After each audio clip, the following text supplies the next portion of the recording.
अंगूर को एमती छड़े की रखीदबा। एमती पेंथा अंगूर को गोटे गोटे छड़े की रखा ना भी एमती खोला एमती गोटे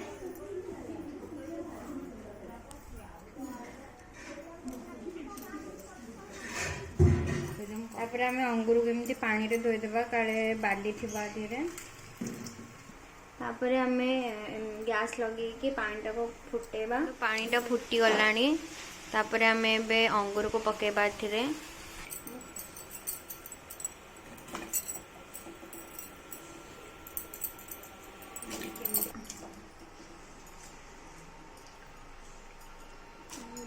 तापर आम थालीटा गोटे घोड़े देवा टिके टिके फाटिला को एक बंद करदबा। तापर आम अंगूर को छाणिकी आ गोटे जगह को ट्रांसफर करदबा।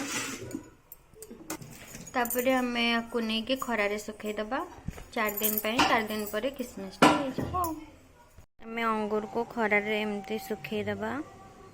देखो 3 दिन सुखीगला आमर किसमिसटा हो गलानी।